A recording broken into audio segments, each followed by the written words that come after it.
Morning, friends. I am finally back with another Workbook Wednesday video for you.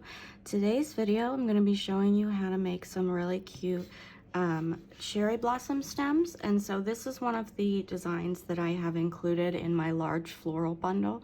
It comes with like a moon and some other different variations as well. But I'm going to show you the basics on how to make the different elements, and then you can put them together to create your own different cherry blossom stems.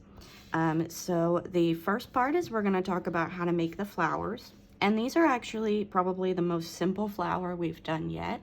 They start with the petal shape that looks kind of like a candy corn. It's like a rounded triangle, and then you repeat it 5 times around a center point, which is just the what would be the point of the candy corn if it were an actual triangle. So you can see here the easiest way to draw these is you just do a big swoop up and then a curve back around. And they don't have to be perfect. They can vary slightly in shape and width, in the width of this part versus this part. You can make them a little bit wobbly if that's what you want to do, but the main thing is that you just go all the way around in a circle and create 5 of them. So you can go clockwise or counterclockwise. I'm just going this way so that I think you can see it better as it's recording. And then once you have that shape, we're just going to do the same kind of detailing that you're used to with these videos with our little line work. And you can vary it depending on what you're feeling. And it's super, super easy. So from there, you have the main element for how to do these doodles, and you can vary the sizes of them, vary the placement, and it'll change up the look of your branch every time. If you want to add some flower buds that haven't fully bloomed yet, you can use that same candy corn shape. It's upside down, but candy corn shape, and then you add a few other petals ranging from 2 to 4 in various arrangements, and once you do that, you add the same lines, and you're a master at these already. See how simple it is? So you do your main shape, and then the purple dot on the workbook is just showing you where that base point is. So if you're going to draw a full flower, your base point's in the center, and that's where you radially move around that point. So you go all the way around until you have the full, almost like a full circle, because really it does fit in a circle, all of your petals. For these, the base point is at the bottom of the flower because they are opening up, they're blooming. So you're gonna have your main petal in the front, and then the other ones are blooming around it. And for this one, you can do a petal behind it. And this is more of like a frontal view instead of viewing the petal from like right on top of it. So these haven't opened yet is basically what we're showing with our blooms. And then again, you just do your same little line work that just gives it a little bit of texture and makes it cohesive with the rest of your drawing.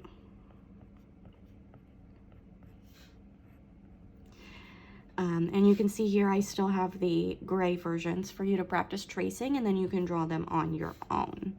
The last element are our leaves, and by now I think you all should be experts in these, but they're like a pointy almond, almost like an eye shape. If you've ever doodled an eye, you know the shape itself. So these have 2 points that are pointy. Most redundant sentence I've ever said, but your line work is going to stem from those points. So that's another reason that I've marked them out. For the full flower, your lines start at the center, and for the flower buds, it starts at the base, and then you go around the top as well, but you see that they are across from each other, so you have the top and the bottom. For this one, it's going to be horizontal or vertical depending on the orientation of your leaf, but just this example, they're horizontal because the lines are coming out of those base points. And I only marked those just to help you kind of orient yourself to getting used to drawing those lines. But if that helps you, I can continue doing that in the future. But so you've got all your base shapes. Every single part of this design right here, except for the stem, is made up of these 3 elements. So then on the bottom, I have a sample for you of how to combine them. And so my tip is to start with the base of your stem first. You can always add more offshoots to it, but you can start with the main line. So for this one, I probably would have done something like this. And then I would go in and fill the flowers, add more of these offshoots up until I got to the top and was satisfied with the shape. But for this one, I started just with like a little backwards Y for you, and then I added just some basic flower shapes. For this one, I just erased out where that overlap portion is, and that's the good thing about digital art, is it makes it so easy, excuse me, for you to do that. And then after you have a couple of those, those cherry blossoms, you can go in and add some leaves branching off, and you can see that I added another set of branches coming off of the branches that were already there. And then after you have your leaves, I went in and added some more branches with those blooms. And then the very last step was to go in with my detailing and just add those texture lines. And then you have a beautiful little embellishment that you can use on your doodles, on your print-on-demand items, on your laser files. If you want to make some really pretty milestones, you could do, you know, a curved branch and then come in with your different elements all the way around until you like the detail you have, and then you could have a really, really pretty, you know, wreath around your hello, my name is so-and-so design.